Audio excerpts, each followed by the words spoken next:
Good evening, Mountaineer Nation. I'm Sam the Man, and this is the Mountineer Effect. If you haven't already, smash that subscribe button. Follow me here on YouTube. Give me a thumbs up if you like what I say. Give me a thumbs down if you don't. I like to talk to people in the comments, so be sure to leave a comment if you agree or don't agree, or if you have a different idea. This last week's loss to Baylor was really a low in West Virginia football history. And I think that, it's left the fan base grumpy, rightfully so. But let's not close the book on Neil Brown. Let's not close the book on JERD. I'll tell you why.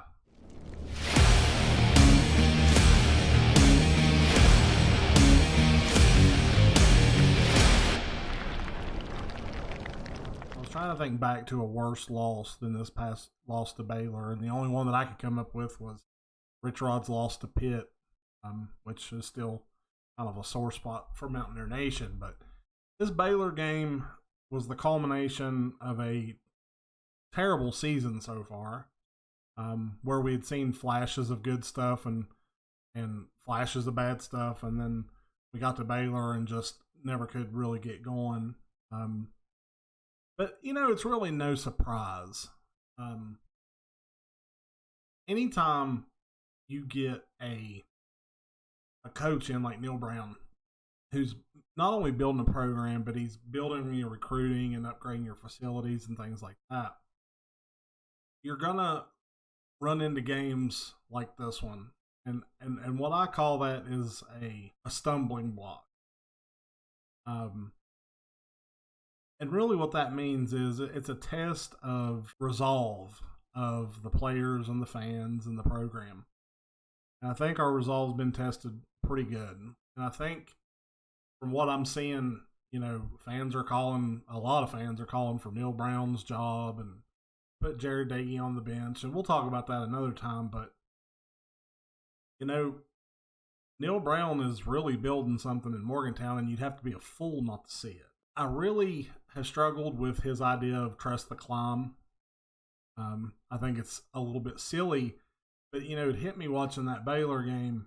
Anytime you go on a big hike or something like that, you might follow the path until you get to the summit. And then once you get to the summit, there's a lot of stumbling blocks as you go up to the peak. And I think that's where we're at. I think we're almost to the cresting point for the climb. And I think that's why we hit the stumbling block, is to test our resolve. And it may only get a little bit harder from here, but I think we're almost on the verge of something really good. I really do believe that. It may sound cliche to some, but I really think that Neil Brown has put the program in a position to be successful, and we just can't see it yet. I think calling for his job is a little too premature. Any coach needs at least 5 years before you really make that decision.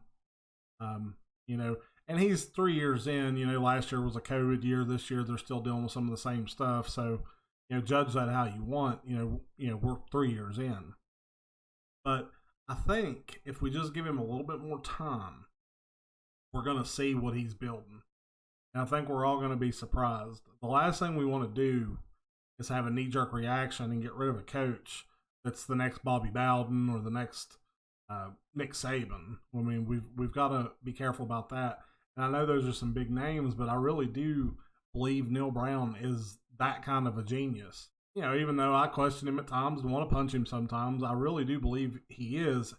I think he's so much in control of the program that he's trying to build that he's smothering it just a little bit. And I think he's got to take a step back and not be such a control freak. The one thing that I think can be done to really help Neil Brown is for the administration to put more money towards assistant coaches and for Neil to hire a high-powered offensive coordinator that understands offense a little bit more than he does. Not saying that he don't, but I think there's people better suited for play calling than Neil is. I think Neil's got his mind around too many other things that he's not being able to be a head coach.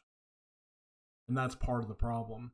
Hard to pay attention to timeouts and clock management and all that when you're also calling plays and trying to make sure your defense is doing what you want them to do, and your special teams are doing what you want them to do, and your offensive line is doing what you need them to do.